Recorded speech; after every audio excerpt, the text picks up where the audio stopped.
ಸ್ನೇಹಿತರೆ ನಮಸ್ಕಾರ. S R classes ವತಿಯಿಂದ ಈಗಾಗಲೇ ಟಿಇಟಿ, ಜಿಪಿಎಸ್ಟಿಆರ್, ಪಿಎಸ್ಟಿ ಹಾಗೂ ಎಚ್ಎಸ್ಟಿಆರ್ ಅಭ್ಯರ್ಥಿಗಳಿಗಾಗಿ ಟೆಸ್ಟ್ ಸೀರೀಸ್ ಅನ್ನು ಆರಂಭ ಮಾಡಲಾಗಿತ್ತು.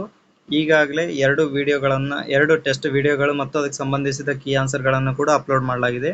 ಇನ್ನು ಯಾರು ಆ ವಿಡಿಯೋಗಳನ್ನ ವೀಕ್ಷಣೆ ಮಾಡಿಲ್ಲ, ದಯವಿಟ್ಟು ಆ ಟೆಸ್ಟ್ಗಳನ್ನ ಅಟೆಂಡ್ ಮಾಡಿ ಅಂತೇಳಿ ಹೇಳ್ತಾ ಈಗ ನಾವು ಆ ಕ್ವಿಜ್ಗೆ ಹೋಗೋಣ.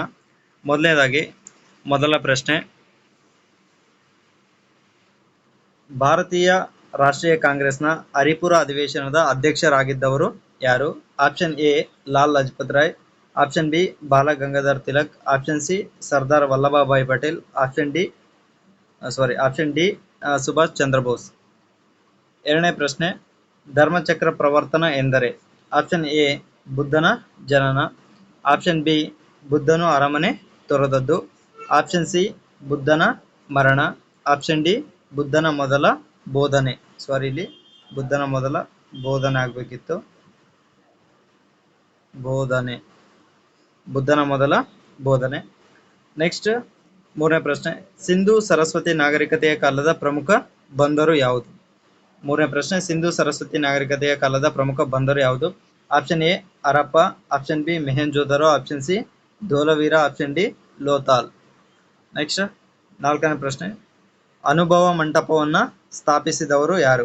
ಆಪ್ಷನ್ ಎ ಶಂಕರಾಚಾರ್ಯರು, ಆಪ್ಷನ್ ಬಿ ಮಧ್ವಾಚಾರ್ಯರು, option C Allamaprabhu, option D ಬಸವಣ್ಣನವರು.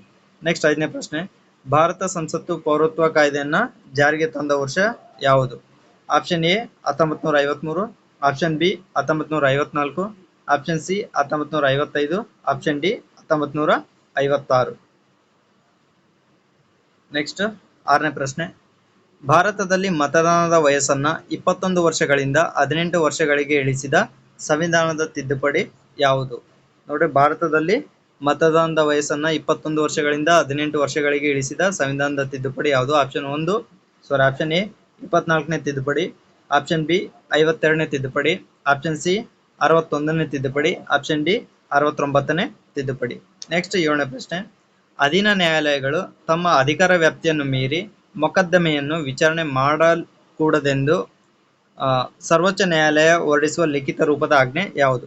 ನೋಡಿ, ಅಧೀನ ನ್ಯಾಯಾಲಯಗಳು ತಮ್ಮ ಅಧಿಕಾರ ವ್ಯಾಪ್ತಿಯನ್ನು ಮೀರಿ ಮೊಕದ್ದಮೆಯನ್ನ ವಿಚಾರಣೆ ಮಾಡಕೂಡಲೆಂದು ಸರ್ವೋಚ್ಚ ನ್ಯಾಯಾಲಯ ಹೊರಡಿಸುವ ಲಿಖಿತ ರೂಪದ ಆಜ್ಞೆ ಯಾವುದು?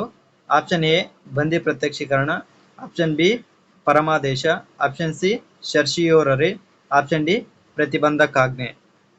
ನೆಕ್ಸ್ಟ್ ಎಂಟನೇ ಪ್ರಶ್ನೆ, ವಾಯುಮಂಡಲದ ಅತ್ಯಂತ ಮೇಲಿನ ಪದರ ಯಾವುದು? ಆಪ್ಷನ್ ಎ ಉಷ್ಣತಾ ಮಂಡಲ, ಆಪ್ಷನ್ ಬಿ ಮಧ್ಯಂತರ ಮಂಡಲ, ಆಪ್ಷನ್ ಸಿ ಬಾಹ್ಯ ಮಂಡಲ, ಆಪ್ಷನ್ ಡಿ ಪರಿವರ್ತನಾ ಮಂಡಲ. ನೆಕ್ಸ್ಟ್ ಒಂಬತ್ತನೇ ಪ್ರಶ್ನೆ, ಗಿರ್ ರಾಷ್ಟ್ರೀಯ ಉದ್ಯಾನವನ ಕಂಡು ಬರುವುದು ಎಲ್ಲಿ? ಗಿರ್ ರಾಷ್ಟ್ರೀಯ ಉದ್ಯಾನವನ ಎಲ್ಲಿ ಕಂಡು ಬರುತ್ತೆ? Option A Bihar, option B Assam, option C Madhya Pradesh, option D Gujarat. Next 10ನೇ ಪ್ರಶ್ನೆ ಹಾಗೂ ಇಂದಿನ ಈ ವಿಡಿಯೋದ ಕೊನೆಯ ಪ್ರಶ್ನೆ, ಭಾರತಕ್ಕೆ ಯೋಜಿತ ಅರ್ಥವ್ಯವಸ್ಥೆ ಎಂಬ ಶೀರ್ಷಿಕೆಯ ಪುಸ್ತಕವನ್ನು ಪ್ರಕಟಿಸಿದವರು ಯಾರು? Option A Norman Borlaug, option B doctor Babu Rajendra Prasad, option C doctor MS Swaminathan, option D sir M Visvesvaraya. ಸ್ನೇಹಿತರೆ, ನಿಮಗೆ ಸರಿಯಾದ ಉತ್ತರ ಗೊತ್ತಿದ್ರೆ ದಯವಿಟ್ಟು ಕಾಮೆಂಟ್ ಬಾಕ್ಸಲ್ಲಿ ಸರಿಯಾದ ಉತ್ತರವನ್ನು ನೀವು ಹಾಕ್ತಾ ಹೋಗಿ. ಇಂದಿಗೆ ಈ ವಿಡಿಯೋವನ್ನು ಮುಗಿಸ್ತಾ ಹೋಗ್ತೀನಿ. ಧನ್ಯವಾದಗಳು.